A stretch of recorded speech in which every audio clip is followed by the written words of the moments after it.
At Starbound, we tell stories the human way, not with artificial voices or AI slop. In the end, what's HFY without humanity? Subscribe to keep it this way. My name's General G. Let's begin. When the leading scientists of the galactic community concluded that FTL travel was impossible, living surveillance teams became a necessity. Their ships accelerated to speeds approaching that of light, traveling back and forth in constant vigil over selected planets. Captain Zill's vessel was the first assigned a cyclical route that included Earth, and he was very vocal in sharing his thoughts about the natives with his crewmate. "Those primates, those humans," Zill said, his voice serious enough to convey the weight of inevitable tragedy. "They have perhaps 6 months left to live. There are so few of them. I say they all will perish in the next cold season." He spoke from the viewport, Earth still visible on the horizon as a pale blue sphere growing smaller by the moment. His numerous blue head tentacles moved erratically, tasting the chemicals in the air with their sensitive membranes, somehow avoiding getting in front of his yellow eyes despite their agitated state.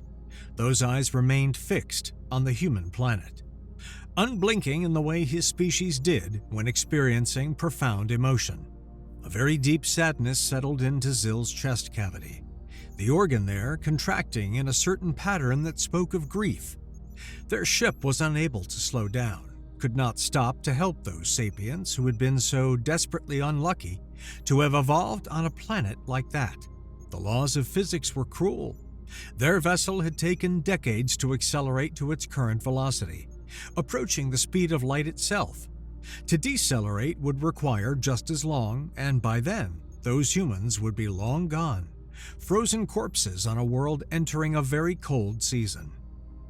The mathematics were inescapable. The humans had perhaps 6 of their months, maybe a full rotation around their star if they were exceptionally fortunate. But Zill had reviewed the data 3 times. The megafauna were too large, too numerous. The humans were too few, too fragile. Their stone-tipped spears were insufficient against creatures that massed 10 times what a human did. And the cold was coming. The following years would be colder, as certain as death itself. Behind him, Zill heard a sound that made his own tentacles freeze momentarily. Sobbing. The particular pitch and tone that Izila made when she was trying to contain her grief but failing. "This is so sad," Izila said, her voice breaking on the last word. "The first time we wake from cryo-sleep and we're already facing this hypothetical situation. I hoped we'd have more time before witnessing an extinction." Zill turned from the viewport and the sight of his crewmate struck him with fresh sorrow. Izila's tentacles hung limp and quiet, none of their usual animated movement. They simply draped down the sides of her head like dead things, and her own yellow eyes were filmed with the clear protective layer their species produced when crying. When their gazes met, she seemed to crumple further inward. "We were supposed to find species that were already advanced enough to communicate," Izila continued, her words tumbling out faster now, as if she'd been holding them back and could no longer contain the flood. "Or planets with potential to catalog and observe over millennia as they slowly developed. Not them in this state." She gestured vaguely toward the viewport, toward the shrinking blue dot that held millions of doomed lives. "They have fire, wood, and spears," Izila said, and now there was an edge of existential dread in her voice that made Zill's own breathing quicken in sympathy. "They're fighting those giant creatures with pointed sticks, struggling against diseases we can barely catalog from this distance, against weather that would kill them in hours without shelter, against that hostile planet that seems designed to eliminate them. It makes one wonder how intelligent life could possibly evolve in a place like that. What cosmic cruelty allows consciousness to emerge only to be snuffed out so quickly?" Zill moved closer to her, his tentacles reaching out to touch hers, in the gesture of comfort their people had used for countless generations. Her tentacles remained limp under his touch, but he felt her lean slightly toward him, accepting the contact. "At the very least," Zill said carefully, choosing his words with the care of someone trying to build a shelter against despair, Our findings will have immeasurable value to the galactic research community.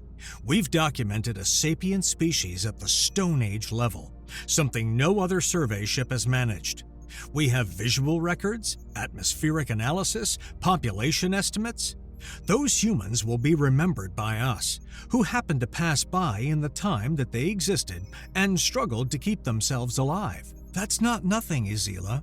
Their brief existence will mean something to science, if nothing else. Even as he said it, the words felt hollow. Science was cold comfort against extinction. Izilia's gaze drifted from Zil to the row of cryopods that lined the far wall of the observation deck. 6 other members of their crew slept there, would sleep for years yet before their predetermined wake-up times in other systems. "I wish I could wake the others to see those humans," Izilia said in a gentle voice.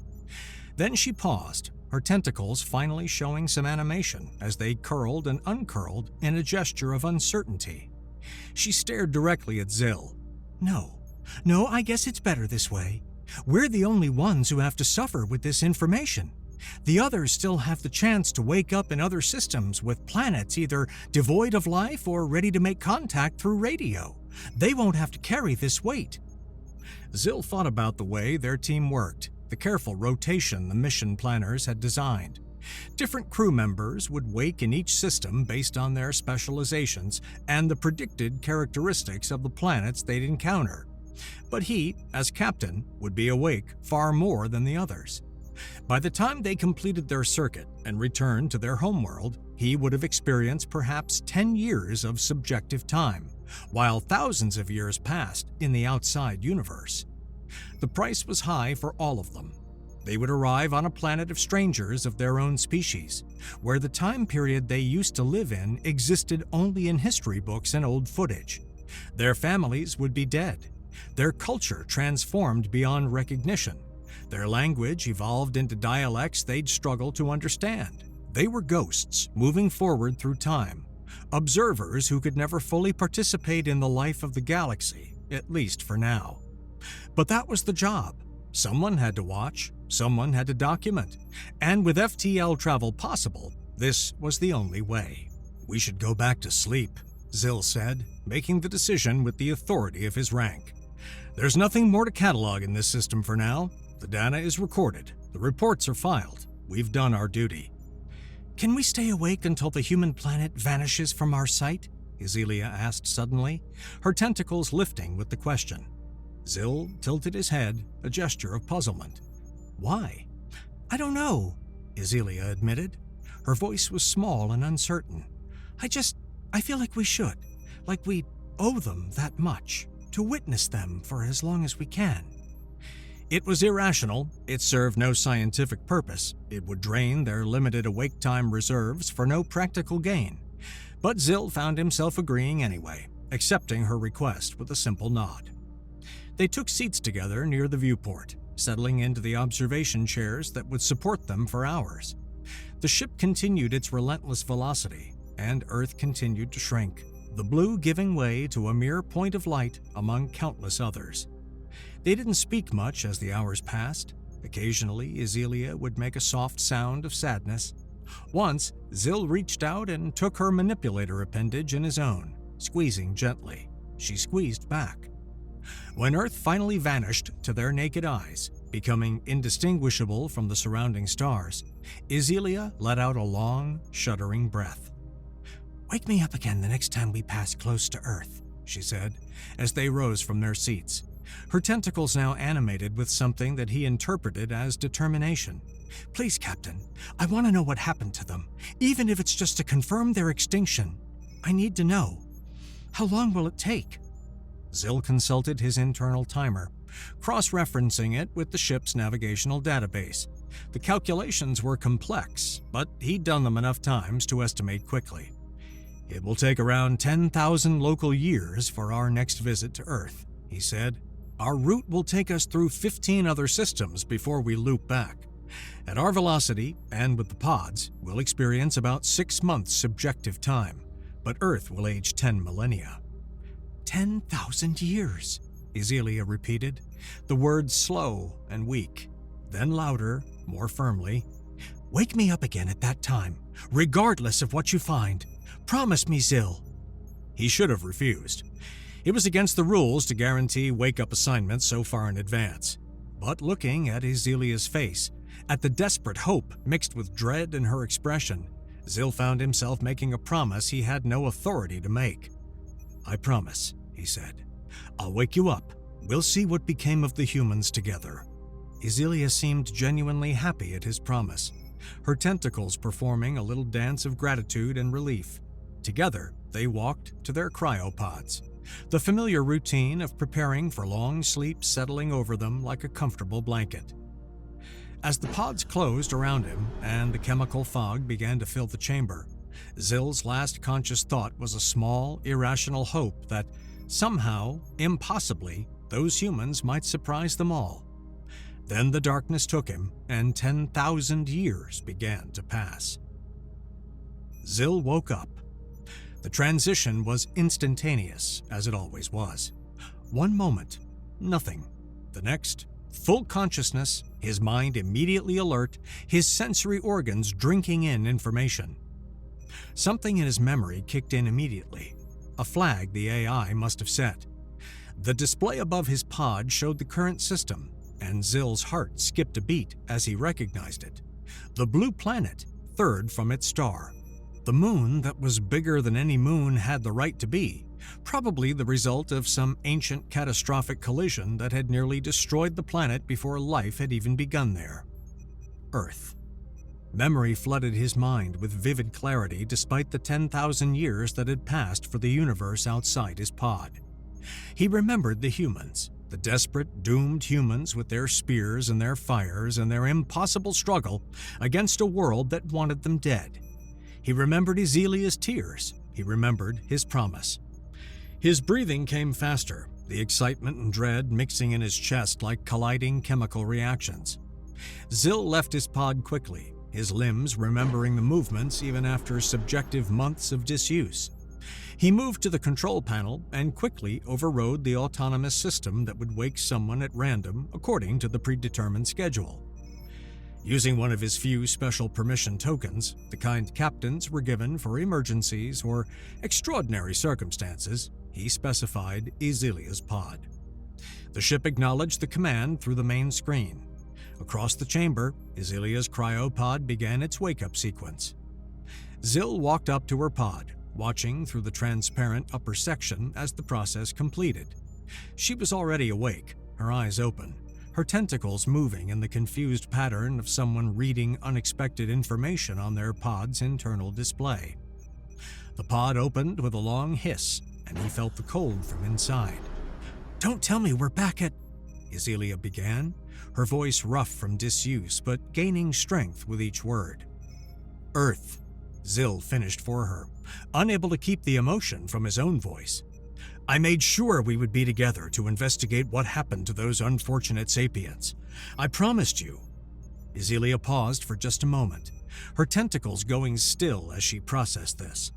Then, with sudden energy that surprised Zil, she practically leaped from her pod, her limbs steady despite the long sleep. She was already moving toward the observation station before Zil could say another word, her body language radiating excitement as if she had become a child again. The ship, anticipating their needs, was already preparing all sensors for optimal data collection when they would be the closest to the planet. Earth was still distant, but approaching rapidly at their tremendous velocity. Zil stared at Ezelia for a moment, studying her. He noticed the subtle movement of her tentacles, the way their tips were a little more agitated than mere curiosity would explain. There was hope there, dangerous, fragile hope. "Are you hoping those humans have survived?" Zil asked carefully, moving to stand beside her at the observation station. "Ezelia, you must be careful. Misplaced hope is the recipe for a broken heart and frustration. The odds were so very much against them." "I just wonder what they might be like now," Ezelia said, her manipulator appendages already reaching for the controls, bringing up preliminary scans. "Just imagine if they had survived. 10,000 years is enough time for them to have figured out agriculture, perhaps even writing if they were one of those quick species. Maybe they developed basic mathematics, simple tools beyond stone. Maybe... She cut herself off, as if afraid to hope for too much. Zill said nothing. He simply observed as the minutes passed, as Earth grew incrementally larger in their sensors, as the ship's instruments began their careful analysis of the planet they'd last seen in the grip of an ice season with a handful of desperate primates clinging to survival. It was when the first images arrived from the instruments that Zill had to clean his eyes with his tentacles, certain that something had malfunctioned, that he was seeing the data incorrectly. But no, the instruments were working perfectly. By the first light, Isilia breathed beside him, and Zill realized she was seeing the same impossible thing he was seeing. Cities. Large cities in various continents. Not the scattered campfires of nomadic tribes. Not even the simple agricultural villages he might have dared to hope for. Cities, with roads connecting them, with harbors, with what looked like industrial centers belching smoke into the atmosphere. "They survived," Isilia said, her voice breaking. "Zill, they survived. They didn't just survive, they are better than ever. Look at this! Look at all of this!" She was gesturing frantically at the displays, her tentacles moving in patterns of pure joy and astonishment. Zill did his best to join her at the viewing station, his own shock making his movements clumsy. Together, they began analyzing the data in earnest, their scientific training taking over, even as their emotions threatened to overwhelm them. "Run spectral analysis on the atmospheric composition," Zill commanded the ship's AI, his voice steady despite the trembling in his tentacles. "I want to know what they're burning, what their industrial processes are producing." The data began flowing across their displays, and with each new piece of information, the picture of human progress became clearer and more astounding. "Coal," Isilia said, reading the chemical signatures. "Massive coal burning. That's their primary energy source. And look at the distribution patterns. It's not centralized. They have hundreds, maybe thousands of individual combustion sites across multiple continents. This is widespread industrialization, Zill. Coordinated development across vast distances." Zill pulled up the visual spectrum data, enhancing the resolution on one of the larger population centers. The image that resolved on his screen made him pause, made him really look at what the humans had accomplished. "That's a harbor," he said slowly, magnifying the image further. "But look at the vessels. Those aren't wooden sailing ships, Isilia. Look at the hull composition signatures. Metal, iron, possibly steel. And those superstructures? Those are smokestacks. They're already using steam propulsion." Isilia moved beside him, her eyes widening as she saw what he was seeing. "Show me another harbor. Let's see if this is isolated or widespread." Zill's manipulator appendages quickly moved across the controls, pulling up harbor after harbor across the planet. Britain, France, the Americas, Asia, each one showed the same technological markers: metal ships, steam power, organized industrial infrastructure. "They have a global maritime network," Isilia said, her voice filled with wonder. "They're trading across their oceans with mechanized vessels. That level of organization, the resource extraction and refinement required to build ships of that size and complexity? Zill, that's impressive, and they did it in just 10,000 years." "Look at the land transportation networks," Zill said, pulling up another data set. "Do you see these linear features cutting across the continents? Enhanced thermal readings, regular intervals of elevated activity." Isilia leaned closer to the display. "Railways," she said. "They have railways, actual rail networks connecting their cities. That requires not just metallurgy, but precision engineering, coordinated construction across hundreds or thousands of their distance units, maintained infrastructure, the organizational complexity alone." She broke off, pulling up a new analysis. "I'm detecting telegraph signals, electrical signals transmitted through conductive cables. They have long-distance communication, Zill, instantaneous communication across continental distances." Zill felt his chest cavity constricting with emotion. 10,000 years ago, these beings had been huddling in caves, fighting off predators with sharpened sticks. Now, they had conquered their world so thoroughly that they could send messages across it in the time it took light to travel the distance. "Show me their urban centers in detail," Zill said. "I want to see how they're living." The AI complied, bringing up high-resolution scans of major population centers. What Zill saw made him realize that the humans had not simply survived, they had transformed their entire planet. "Multi-story structures," Isilia said, analyzing a cityscape. "Look at this one. It must be at least 20 or 30 meters tall. Stone and brick construction with iron reinforcement. And the density, Zill. The sheer density of their settlements. There must be hundreds of thousands of individuals living in some of these cities, maybe millions."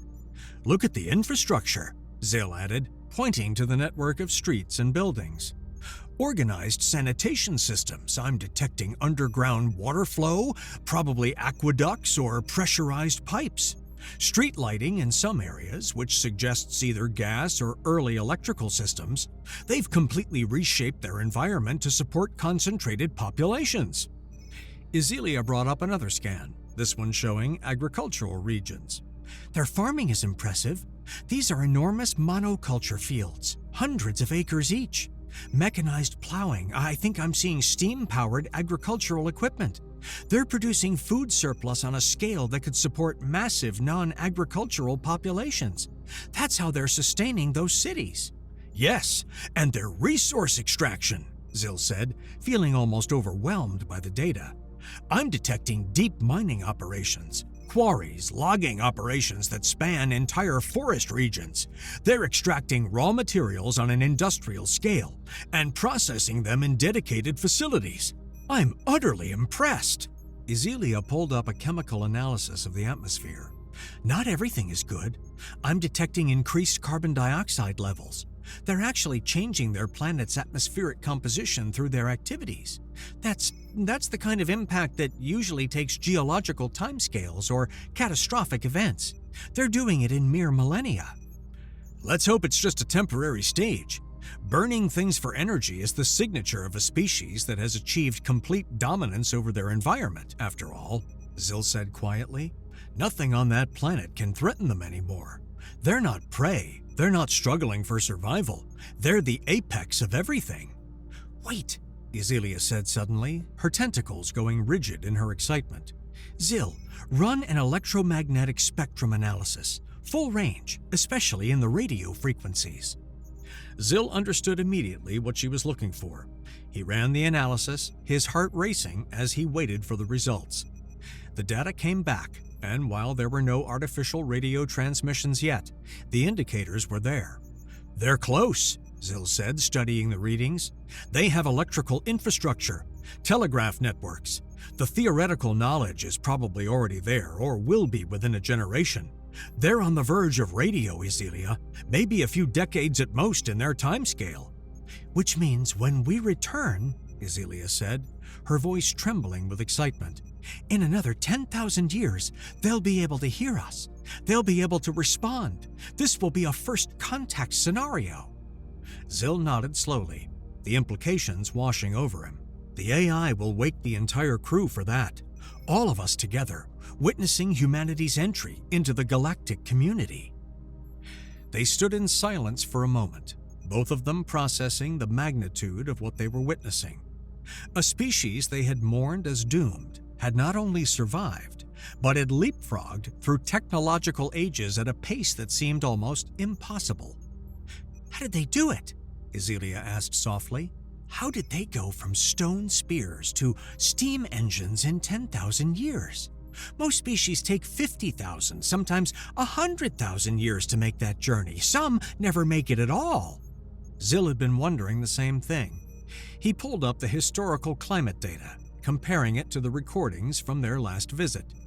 "The Ice Age ended," he said, studying the data. "About 1,000 years after our last visit, the planet warmed again.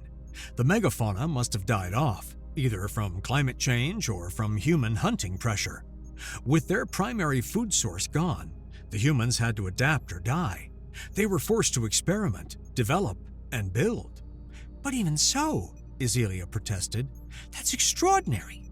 That suggests a species with remarkable ability to change, incredible capacity for innovation, and possibly a tendency toward rapid cultural evolution. Zill brought up some of the closer scans of the human settlements, zooming in on individual structures.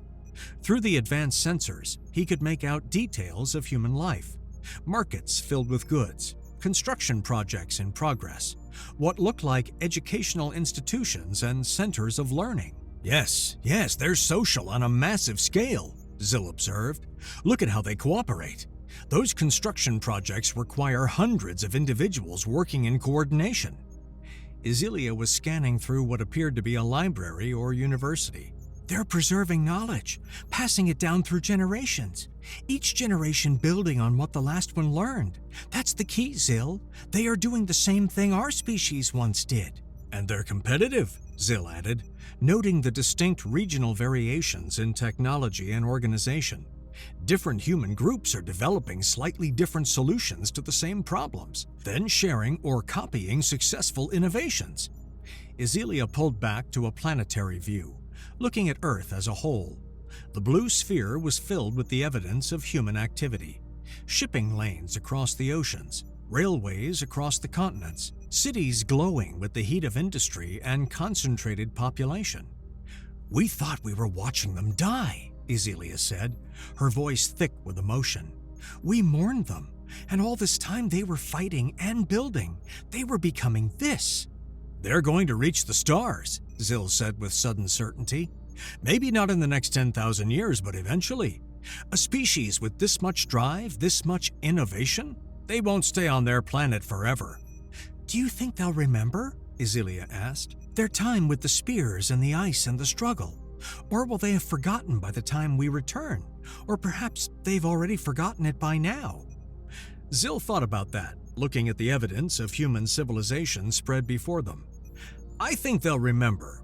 A species that builds like this, that preserves knowledge like this, they'll have records. Maybe not perfect ones, but they'll know their own history. They'll know they survived something."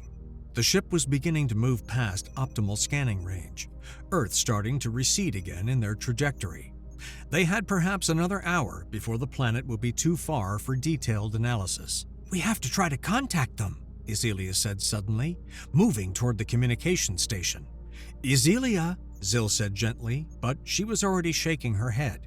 "I know they can't hear us yet," she said. "I know the transmission will be lost, that they don't have the technology to receive it. But Zill, I have to try.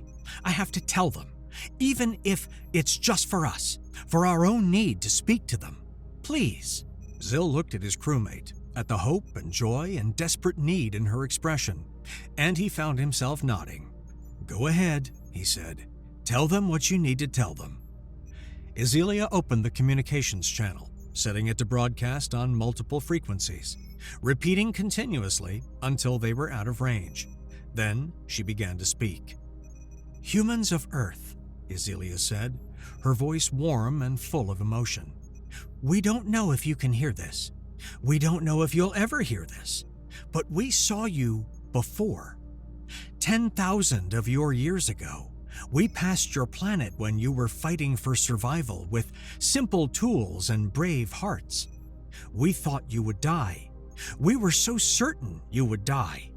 And we are so happy to have been wrong." Her tentacles were moving constantly now, expressing emotions that her voice couldn't fully convey. "It seems you've conquered your world," Isilia continued. "You're on a great path to success. You have cities, industry, civilization. You've become the dominant species on your planet. We don't know how much of your history you've been able to recover, how much you remember of those early days. But we can guarantee that your ancestors fought bravely to survive a planet that was not exactly welcoming. They faced creatures that could kill them with a single blow. They faced cold that could freeze them in hours. They faced disease and hunger and 1,000 other threats, and they persevered. You are here because they refused to give up." Zill watched as Isilia poured her heart into the transmission, knowing it would never be heard, but unable to stop herself from trying. He understood. He felt the same need. "It's unfortunate," Isilia said, her voice catching. that every single human alive right now will be dead when we return in the future. You live such short lives. You burn so quickly and so bright. But we're certain that your species will survive. You've proven that you're survivors. You've proven that you're more resilient than we ever gave you credit for." She paused, gathering herself, then continued with more force. "You are not allowed to destroy yourselves before we return," Iselia said, and despite the tears, there was a smile in her voice. "Do you hear us? You are not allowed. We really want to meet you face to face, even if our forms turn out to be far from appealing by human standards. We want to shake your manipulator appendages. We want to learn your languages. We want to hear your stories. So you have to survive. You have to make it. Please." Zill listened to her talk for hours as Earth grew larger, then smaller again in their sensors. She told the humans about their own observations, described what they'd seen 10,000 years ago in as much detail as she could. She told them about the megafauna, the Ice Age, the small bands of humans fighting to survive. She told them about her own feelings, about how she'd cried when she thought they'd die, about how she made Zill promise to wake her when they returned. When their ship was once again distancing itself from Earth, when the planet was beginning to fade from their detailed sensors, Iselia finally turned to Zill. "Say a few words too," she said softly. "Please. I know this isn't the case, but I feel slightly attached to these humans now that I've seen how much progress they've made in 10,000 years. It feels like we watch them grow, like I don't know what the word is, like proud observers who care about their success." She paused, her tentacles curling in a gesture of embarrassment. "I know it's stupid," Iselia continued, "but in a way, at least in my mind, it's hard not to look at the humans as children who share the galaxy with us and whom we'll only see again a long time from now from their perspective. They're so young as a civilization, but they're growing so fast. I want them to know we're watching. I want them to know someone cares if they make it." She held out the microphone interface, her eyes pleading with Zill. He took it, cleared his throat, and spoke. "Humans," Zill said, his voice conveying a warmth he rarely let show. "This is Captain Zill of the Galactic Survey Ship. My crewmate, Iselia, has said most of what needs to be said, but I'll add this. If you survive, if you don't destroy yourselves before we return, we have a gift for you." He paused, making sure the transmission was clear. "We have recordings from your own past," Zill continued. "Actual visual and sensor data from 10,000 years ago, from when your ancestors fought those giant creatures with spears. We have atmospheric readings, population estimates, geographical data from before your civilizations reshaped the continents. Having such accurate data from your own history is a privilege not many species have. Most lose their past to time and degraded records. But we can give you yours back, pristine and detailed. All you have to do is survive long enough for us to return. So please, survive. We'll see you in another 10,000 years." Zill ended the transmission, knowing it had been futile but not regretting it. Iselia was smiling at him, her tentacles performing a dance of gratitude. "Thank you," she said simply. "Will you make me promise again to wake you next time?" Zill asked, a hint of humor in his voice. "No need," Iselia said. "Everyone will wake up next time, won't they? The AI will recognize the first contact scenario. A species with radio capability ready for communication. We'll all be awake." "Yes," Zill confirmed. "All of us. It will be the highlight of the mission." "I can't wait," Iselia said, her voice filled with genuine excitement. "I know we have to survey the next planets in our route first, but I can't wait for that to pass, so we can return and hopefully meet the humans properly." They walked together to their cryopods, the routine familiar now. As Zill settled into his pod, as the fog began to fill the chamber once again, his last thought before the darkness took him was simple and full of hope. He couldn't wait to meet the humans. The pod sealed, and 10,000 more years began their patient march forward.